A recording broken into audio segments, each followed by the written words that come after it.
सभी का, मैं हूं आपके साथ आस्था कौशिक। केंद्रीय गृह मंत्री अमित शाह ने मिशन 2022 के लिए कैराना से प्रचार का आगाज कर दिया है। जैसे ही शाह कैराना में पीड़ित परिवारों से मिलने पहुंचे और डोर टू डोर कैंपेन की शुरुआत की, सियासी हलकों में खलबली मच गई। भाजपा का दावा है कि 2017 के बाद कैराना में पलायन करने वालों की वापसी हुई है और साथ ही योगी सरकार में लोग कैराना में सुरक्षित महसूस कर रहे हैं। उधर विपक्ष का आरोप है कि बीजेपी सिर्फ ध्रुवीकरण की सियासत करती है और कैराना से शाह के कैंपेन के मायने क्या हैं और विपक्ष के आरोप में कितना दम है, इसी पर आज ये बड़ी बहस हम करेंगे। लेकिन उससे पहले ये रिपोर्ट आपको दिखाते हैं।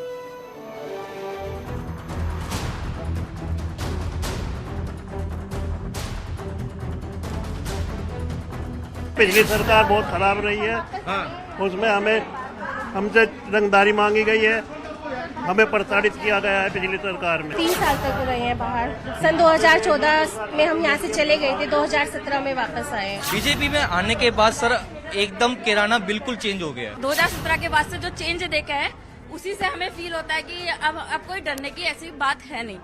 अमित शाह का प्रचार युद्ध, कैराना से यूपी को संदेश। हमें पलायन करने वाले पलायन कर गए। ये जो आत्मविश्वास उत्तर प्रदेश की जनता में मैं देख रहा हूं, मुझे लगता है कि आने वाले दिनों में उत्तर प्रदेश भारत का सबसे विकसित राज्य बनने जा रहा है। आज अभी मैं मित्तल परिवार के साथ बैठा था, कभी उनको भी पलायन करना पड़ा था।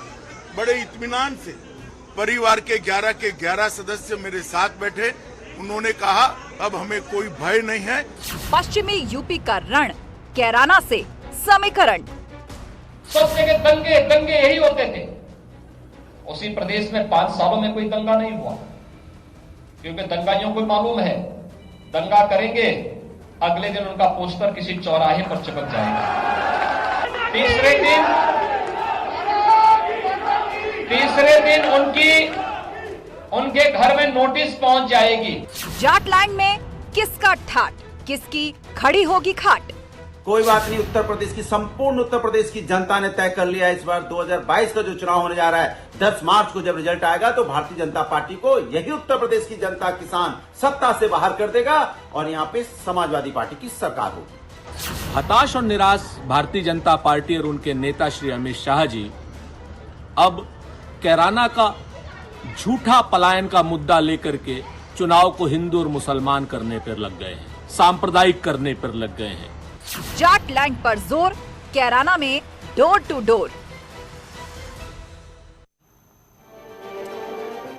और इस पर चर्चा करने के लिए पूरा गेस्ट पैनल हमारे साथ जुड़ गया है। डॉक्टर समीर सिंह हैं, प्रवक्ता भाजपा, हमारे साथ अनुराग भदौरिया हैं, समाजवादी पार्टी के प्रवक्ता, मनोज रघुवंशी जी हैं, वरिष्ठ पत्रकार हैं, और इसके अलावा हमारे संवाददाता सुशील पांडे भी हमारे साथ कैराना से लाइव जुड़ रहे हैं। वो उस परिवार के बीच में हैं जिन्होंने पलायन का दंश झेला है। चर्चा की शुरुआत करें, लेकिन उससे पहले 4 तस्वीर और आपको हम दिखाते हैं, जिसमें पश्चिमी यूपी में बीजेपी के सभी दिग्गज आज दिन भर मौजूद थे।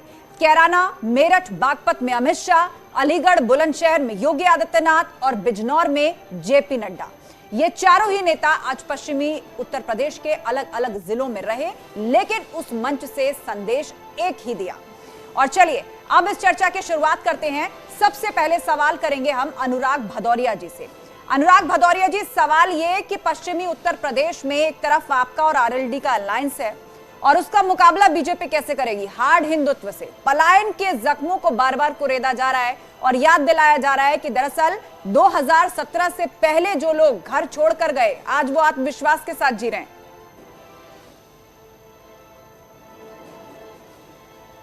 देखिए, उत्तर प्रदेश की जनता का विश्वास भारतीय जनता पार्टी से इस कदर उठा है कि भारतीय जनता पार्टी के बड़े बड़े नेता दर दर भटक रहे हैं, डोर टू डोर। अरे भाई, काम किया होता तो आज डोर टू डोर नहीं जाना पड़ता। यही हाल दिल्ली में भी हुआ था, डोर टू डोर गए थे तो क्या हुआ था। इसीलिए कहते हैं ना, काम करना चाहिए। किसानों को जो रौंदा गया है वो भी तस्वीर चला देते हैं आप।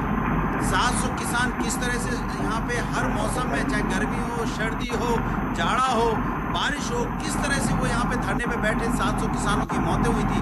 उनके परिवार की भी फोटो चला दीजिए उनकी भी। कैसे यहाँ पे चीरण महिला को वो भी परिवार की फोटो चला हुआ, उसका अंतिम संस्कार रात के अंधेरे में चुपके से चोर की तरह बिना माँ बाप के परमिशन के पेट्रोल डाल के कर दिया, चला ये ना हो भी, जनता देखना चाहती है। अनुराग जी, यहाँ पर दंगों की बात हो रही है, यहाँ पर दंगों की बात हो रही है और उसके लिए ये कहा जा रहा है कि 2017 से पहले जो दंगे आम होते थे, हर 3 दिन में एक दंगा होता था, लेकिन आज परिस्थिति ये है कि दंगाइयों के पोस्टर लगते हैं, उनसे नुकसान की भरपाई होती है और कड़ी कार्रवाई होती है। बोले दीजिए सर जी, अभी तो मैं बोल ही रहा हूँ, मैं बोल लूंगा। नहीं, आप थोड़ा विषय से डाइवर्ट हो गए, इसीलिए मैंने सोचा आपको याद दिला दूं कि दंगों पर भी बोलना है आपको। आप बेकार इतना परेशान हो रही है। नहीं, परेशान नहीं हो रही, मैं बस याद दिला रही हूँ कि दंगों पर भी बोलना है। आप मुझे मत, ठीक है, बात रखिए। जिम्मेदारी सत्ता पक्ष को याद दिलाने की, जहाँ आपकी मेमोरी उनसे भी सवाल होंगे, लेकिन पहले आप अपनी बात खत्म कर लीजिए। मैं कह रहा हूँ, तो उत्तर प्रदेश किसानों को दिलाते आप, किसान किस तरह से आपने काला कानून बनाया और 700 किसानों की मौतें हो गई, उनके परिवार वाले में दिखाते किस तरह से दंगाई पे मुकदमे वापस लिए गए, वो दिखाते आप कैसे दंगाई पे मुकदमे वापस हुए उत्तर प्रदेश के अंदर में। उत्तर प्रदेश में 5 साल से उत्तर प्रदेश की सरकार, आप कह रहे हैं कि दंगाइयों से मुकदमे वापस हुए, लेकिन भाजपा कहती है कि आपने तो आतंकियों से मुकदमे वापस लिए, बाद में जिनको फांसी हुई, उम्र कैद हुई, उन 15 लोगों को आपने क्लीन चिट दे दी थी। खैर, हमारे साथ इस वक्त डॉक्टर समीर सिंह भी है भाजपा से। समीर सिंह जी, ये बताइए, क्या पलायन के जख्मों से जाटलैंड को साधेगी बीजेपी? एसपी और आरएलडी का जो अलायंस हुआ है, उसके एवज में हार्ड हिंदुत्व की लाइन इस तरह लेकर आगे बढ़ेगी? नहीं, देखिए आस्था जी, आज माननीय अमित शाह जी उत्तर प्रदेश के विधानसभा के चुनाव की कैंपेन की शुरुआत करने गए थे कैराना, और उन्होंने door to door campaign party की अभियान में है और हमने आज से प्रारंभ किया है। माननीय मुख्यमंत्री जी अलीगढ़ में थे, बुलंदशहर में थे, हमारे राष्ट्रीय अध्यक्ष नड्डा जी मेरठ में और अन्य जिलों में थे। अमित शाह जी कैराना से डोर टू डोर संपर्क किया और उन परिवारों से भी मिले जो समाजवादी पार्टी की सरकार में पलायन कर गए थे, और उन्होंने मीडिया से बहुत स्पष्ट कहा है कि हम लोगों को विश्वास दिलाने आए हैं, पूछने आए हैं कि अब आपका हालचाल कैसा है, और लोगों ने खुशी जाहिर की है और कहा कि योगी जी की सरकार ने अच्छा काम किया कानून व्यवस्था पर। उत्तर प्रदेश के अंदर एक भी दंगे नहीं हुए, उत्तर प्रदेश के अंदर कानून का राज है, और निश्चित रूप से पश्चिमी उत्तर प्रदेश के अंदर अपराधियों पर लगाम लगी है, पश्चिमी उत्तर प्रदेश का विकास हुआ है, पश्चिमी उत्तर प्रदेश के लोगों के अंदर खुशहाली आई है और सबका। ठीक है, चलिए, तो पश्चिमी उत्तर प्रदेश के लिए सरकार में क्या कुछ काम हुए हैं उनको आप जनता के बीच में ले जा रहे हैं। आज तमाम दिग्गज नेताओं ने भाजपा के अलग अलग जिलों से यही जिक्र किया, और इस वक्त एमएच खान साहब भी बीएसपी से हमारे साथ जुड़ गए हैं, उनको भी हम चर्चा में शामिल करेंगे। लेकिन सबसे पहले हम रुक करना चाहेंगे, हमारे सहयोगी सुशील हमारे साथ जुड़े हुए हैं, उन लोगों के बीच में है, उन परिवारों के बीच में है जिन्होंने पलायन का दंश झेला और आज वो अपनी घर वापसी कर पाए हैं। सीधे सुशील का रुख करते हैं। सुशील, विपक्ष की तरफ से यह भी आरोप लगाया जा रहा था कि पलायन वलायन कुछ नहीं है, सिर्फ इसको एक खामखा हवा या मुद्दा बनाया जा रहा है चुनाव जीतने के लिए, यह भाजपा की स्ट्रेटेजी है, पलायन जैसा कुछ नहीं था। क्या कह रहा है ये परिवार? उन्हीं की जुबानी दर्शकों को सुनवा देते हैं। जी बिल्कुल, देखिए साफ तौर से विपक्ष जो कह रहा है कि ये पलायन का मुद्दा नहीं है, तो निश्चित रूप से जो पलायन का दुख झेला है, जिससे अमित शाह ने मुलाकात की है, अमित शाह की मुलाकात के बाद इस परिवार को कहीं ना कहीं एक ताकत मिली है। निश्चित रूप से उनसे ही पूछ लेते हैं कि दर्द वाकई पलायन का है या जैसा विपक्ष कह रहा है उस पर बात करते हैं।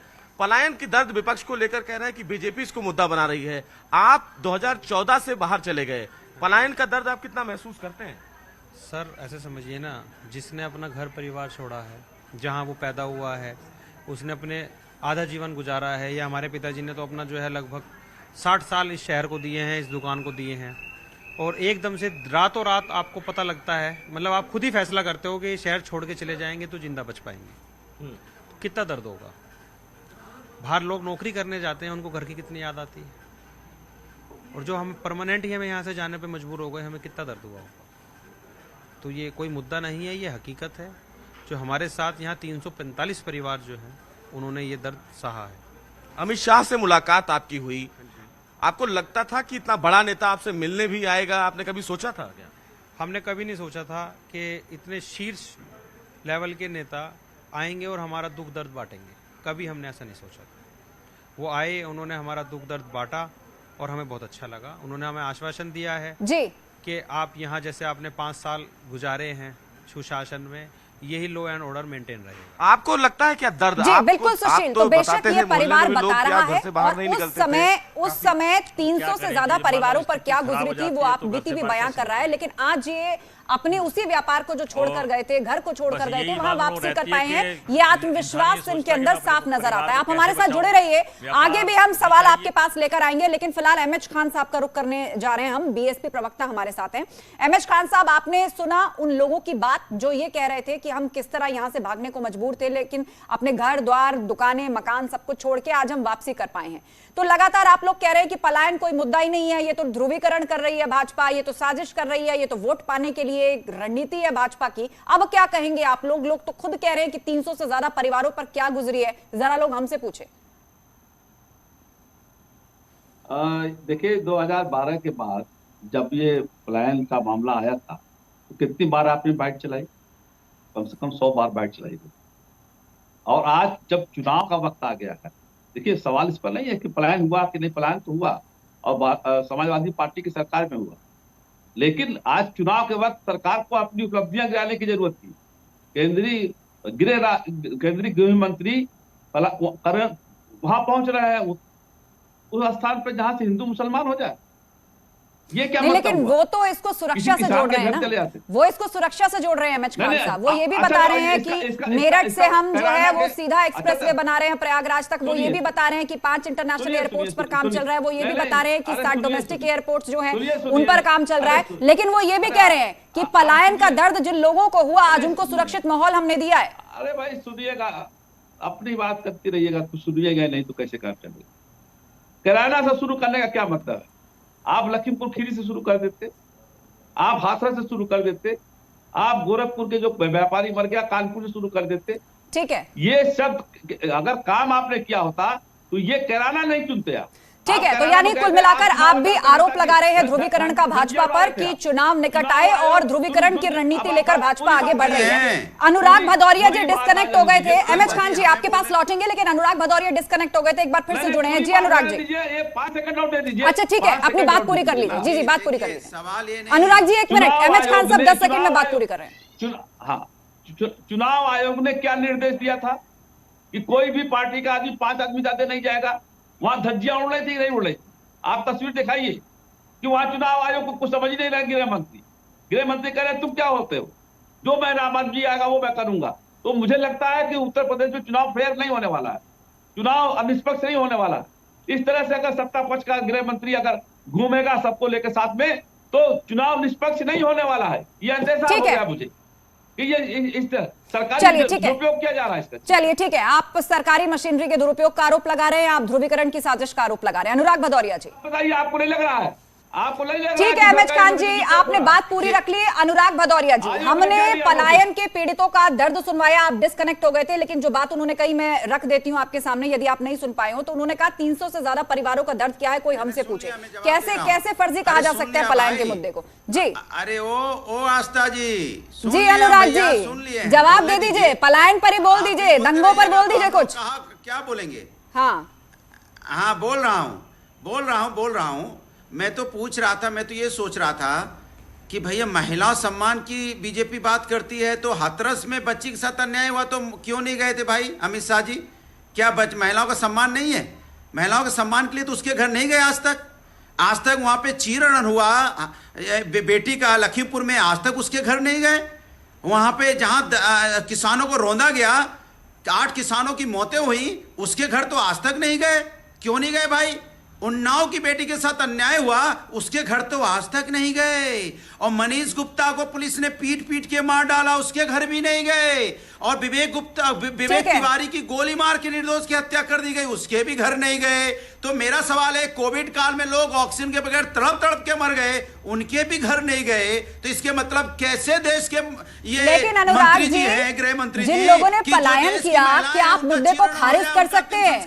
क्या आप इस मुद्दे से मुंह मोड़ सकते हैं कि दंगे हुए, पलायन हुआ, लोगों ने अपने घर के बाहर पोस्टर लगाए कि अब हम यहाँ नहीं रह सकते? क्या आप इस मुद्दे को खारिज कर देंगे? परेशान हो गए। 1 मिनट, आपने जितने भी आरोप लगाए उनका जवाब मैं समीर सिंह जी से ले लेती हूँ। बीजेपी प्रवक्ता हमारे साथ हैं और एक बार भी अभी उनको मौका नहीं मिला है बोलने का।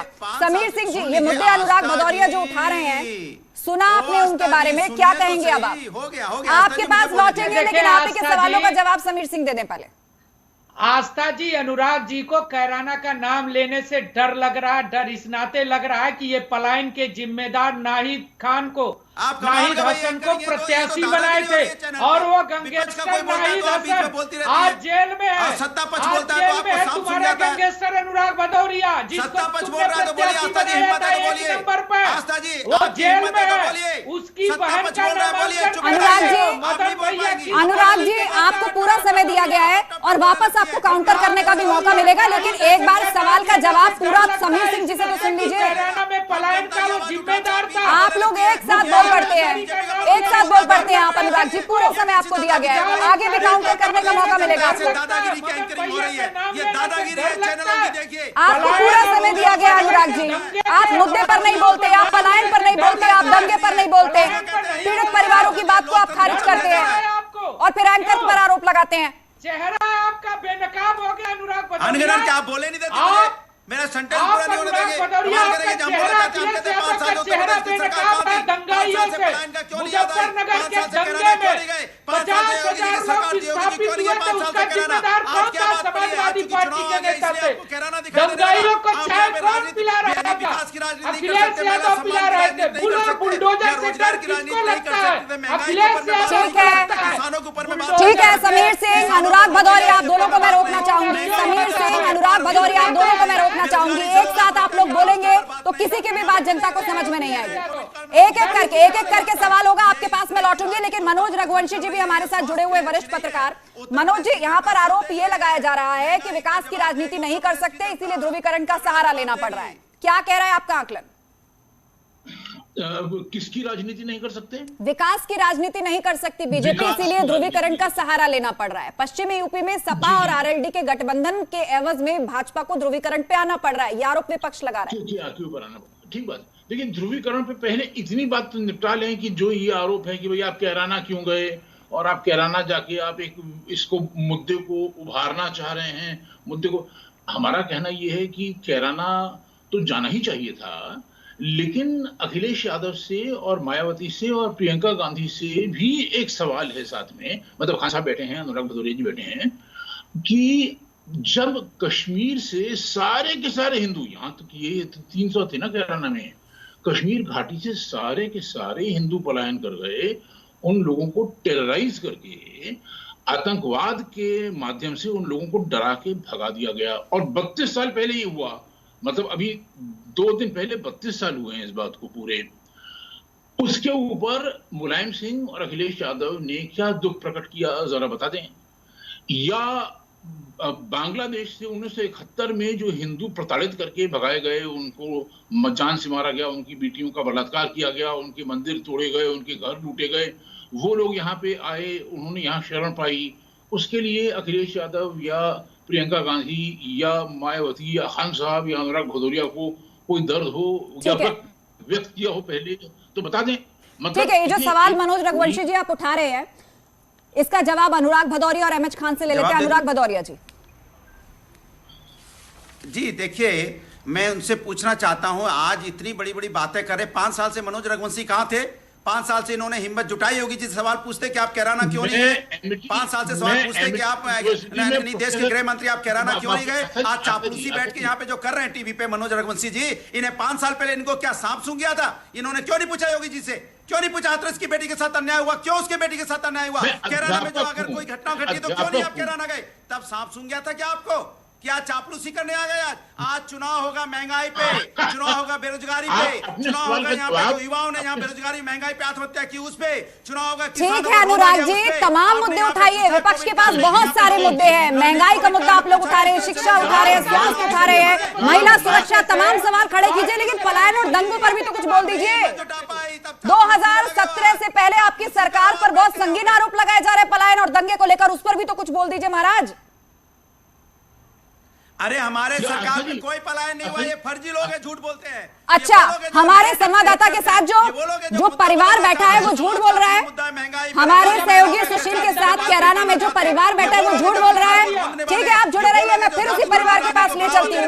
सुशील, जरा उस परिवार से बात कीजिए और बताइए कि कैसे विपक्षी पार्टियां, समाजवादी पार्टी कह रही है कि कोई पलायन नहीं हुआ, ये सब कुछ झूठ है।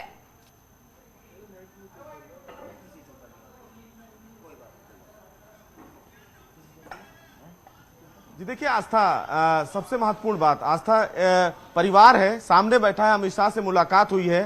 ये फिलहाल इन्हीं की दुकान थी, इनकी दुकान से ये बाहर नहीं जाते थे, रंगदारी की चिट्ठी आती थी। समाजवादी पार्टी का आरोप अलग है, लेकिन इनका दर्द है, उनका चेहरा बता रहा है कि कितने परेशान रहते थे। अंकल, ये बताया जाता था कि चिट्ठियां आती थी रंगदारी की। हाँ, चिट्ठी आती थी हमारे पास, फोन भी आते थे, परेशान किया जाता था हमें। सपा कह रही है कि ऐसी कोई बात ही नहीं थी। नहीं तो सपा कहती रही, इससे तो हमें तो मान लो, हम कुछ मान सकते ना इस बात को। तो सच है, वो बदलने वाला नहीं है। 345 परिवार हैं जो शहर छोड़ के गए हैं, जिन्होंने 2014 में अगस्त के महीने में पलायन किया है। बहुत परिवारों के पास जो व्यापारिक समूह से लोग हैं, उनके पास चिट्ठी आती थी, कॉल्स आते थे कि आपको मार देंगे, पैसा दो, और मारा भी। 3 मर्डर जो है, 3-4 मर्डर उस दौरान सुन रहे हैं आप अनुराग भदौरिया, पीड़ित परिवार की आवाज आप तक पहुंच रही है। 345 परिवारों का दर्द बयां कर रहे हैं और कह रहे हैं चिट्ठियां तक आई हैं कि आपको मार दिया जाएगा। इतना डर का माहौल हो गया था कि जो और लोगों से जवाब दीजिए अनुराग भदौरिया। सब शहर छोड़ गए, रातों रात निकल गए। जी जी बोलिए। पूछना चाहता हूं, हमको भी जब कॉल आया तो हम भी 2 दिन के बाद, 3 दिन के बाद हम भी कोई जवाब नहीं है, ये गुंडों की पार्टी, दंगाइयों की आप पार्टी। आइए, यहाँ 345 परिवार ठीक है सुशील, ठीक है सुशील, बात करिए। एक मिनट समीर सिंह, अनुराग जी को बात पूरी करने दीजिए। अनुराग जी बोलिए। कि हथरस की बेटी के परिवार में क्या दर्द था, जो सिक्योरिटी वहां पे मांगनी पड़ी कि वो उस बेचारे दर्द से परेशान थे। उन नाव की बेटी का दर्द आस्था जी के पास कोई जवाब नहीं है, ये दंगाइयों की पार्टी है, मनीष गुप्ता का दर्द नहीं दिखाया। और कन्नौज में ये लड़कियों को छेड़ने, चलिए घूम फिर कर सवाल वही आ गया अनुराग जी कि लगातार आप जो मुद्दे उठा रहे हैं, जिनको उठाकर आप चुनाव में जा रहे हैं, उन्हें आप उठाते रहिए, लेकिन दंगे और पलायन को आप खारिज कैसे कर सकते हैं जब पीड़ित परिवार यहाँ बैठकर बोल रहा है कि हाँ हमने मकान छोड़े, हाँ हमने दुकानें छोड़ी, हमारे लोगों को मारा गया, हमें वहां से भगा दिया गया। आप इन मुद्दों को खारिज कर रहे हैं, उस पर नहीं बोल रहे हैं। बहरहाल आप सभी लोगों का शुक्रिया चर्चा में शामिल होने के लिए। तो इसी के साथ महासंग्राम में फिलहाल इतना ही, लेकिन खबरों का सिलसिला जारी है, आप जुड़े रहिए हमारे साथ।